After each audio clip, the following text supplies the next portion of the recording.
पाकिस्तान की खुफिया agency ISI, जी हां, वही आईएसआई जो भारत में आतंकवाद फैलाती है, भारत को अस्थिर करने की कोशिश करती है और जिसका नारा है India will die from thousands cuts, यानी हम भारत को इतने जख्म देंगे कि उसका सारा खून निकल जाएगा और वो हमेशा हमेशा के लिए खत्म हो जाएगा। उसी आईएसआई के चीफ को गिरफ्तार करके जेल भेज दिया गया है और ये पाकिस्तान के इतिहास की पहली घटना है जिसके तहत किसी आईएसआई चीफ को जेल में डाला गया है। इतना ही नहीं, आईएसआई चीफ होने के साथ साथ ये पाकिस्तानी सेना का टॉप कमांडर भी था और यहाँ तक कि इस समय पाकिस्तान का जो सेना प्रमुख है आसिम मुनीर, उनसे पहले इन्हें ही पाकिस्तानी सेना का सेना प्रमुख बनाया जाना था। वरीयता में यही व्यक्ति सबसे ऊपर था, लेकिन किन्हीं कारणों से इन्हें सेना प्रमुख नहीं बनाया गया। इससे आप अंदाजा लगाइए कि ये कितना ज्यादा पावरफुल आदमी है, लेकिन इन्हें सलाखों के पीछे डाल दिया गया है और पाकिस्तानी सेना और वहाँ की मीडिया इस व्यक्ति की इतनी दुर्गति कर रही है जिसकी कोई हद नहीं। अब आपका सवाल होगा कि जिस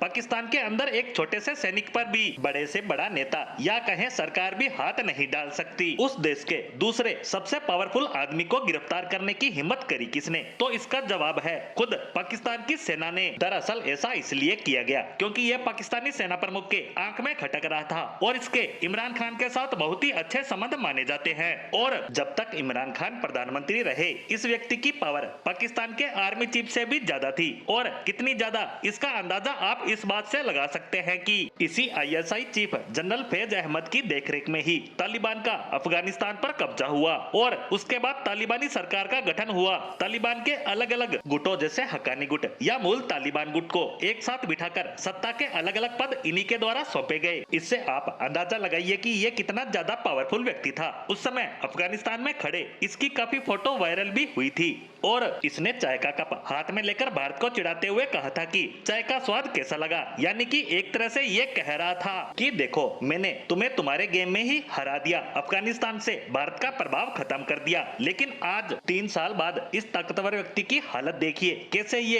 अर्श से फर्श पर आ गिरा है। जिसे कभी पाकिस्तान का मालिक तक कहा जाता था, आज वो सलाखों के पीछे है। लेकिन अब आपका सवाल होगा इमरान खान तो काफी पहले से जेल में है, तो इतने समय बाद इस पर कार्रवाई क्यों? तो इसका कारण है कि बांग्लादेश में जो स्टूडेंट प्रोटेस्ट हुए हैं इससे पाकिस्तानी सेना भी डरी हुई है। उन्हें लग रहा है कि इमरान खान अपने करीबियों के जरिए दोबारा से प्रोटेस्ट करवा सकते हैं, देश में बड़े लेवल पर दंगे फसाद करवा सकते हैं और सेना और सरकार का तख्ता पलट कर सकते हैं। इसी बात से पाकिस्तानी सेना के सेना प्रमुख आसिम मुनीर बुरी तरह डरे हुए हैं और इसी डर के कारण इमरान खान के करीबियों को एक एक कर जेल में डाला जा रहा है और पाकिस्तानी खुफिया एजेंसी आईएसआई के चीफ की गिरफ्तारी भी इसी डर के कारण हुई है।